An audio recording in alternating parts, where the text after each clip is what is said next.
it is a worry. Anybody who says it's not a worry is trying to hide, from the obvious. Frankly, people aren't getting smaller. People aren't getting slower. You just hope that common sense prevails. I think tackling technique is a big part of it. I think some of the techniques around need brushing up.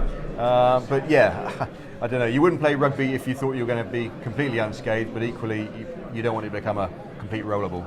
I think they probably will have to look at it, especially on the back of a Lions tour as well, when you see all these big players are carrying some injuries coming into this championship. So maybe when there's a Lions tour during the summer, such an intense schedule that those players go through, they might have to look at limiting the playing time for those particular players going into the new season.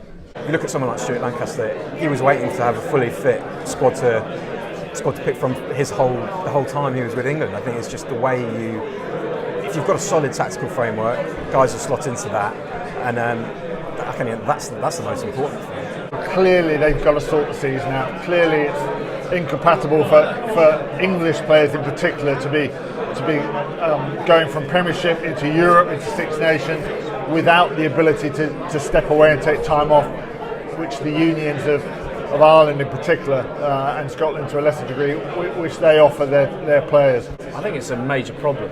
I really do. You talk with some of the people who look at the numbers on a more long-term basis than I do, and they would point to various factors being more significant than others. Training loads is something to consider, because I think we're all too apt to look at the actual games themselves, look at the injuries that come out of them, and wonder whether we shouldn't be doing something about the ruck or the tackle area.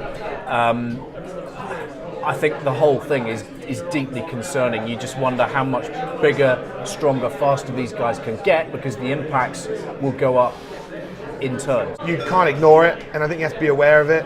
It is going to play a part in the competition. That missing so many players, any team's going to make a difference. I think England are lucky they have strength and depth, but if they didn't, they could be in a lot of trouble with the amount of lists they have. So I think it's a reality of the sport, and we do need to keep an eye on things like that, because I think we want to have the best players out in the field and have everyone looked after as best as possible. But it's a tough sport, and I can testament to that injuries happen. You speak to the rugby players associations, and that is what the players are talking about. I think at their most recent meeting, based around the kind of World Cup bid, the players discussed that in depth. They're really concerned about it, and they're really concerned that the powers that be, the decision makers, aren't really thinking about the players. These kind of guys who think about the profits are pushing for more rugby, and I think that's a massive concern. So we definitely need to, as a game, as a sport, place a huge emphasis on that and the science behind it, and listen to what the players actually want.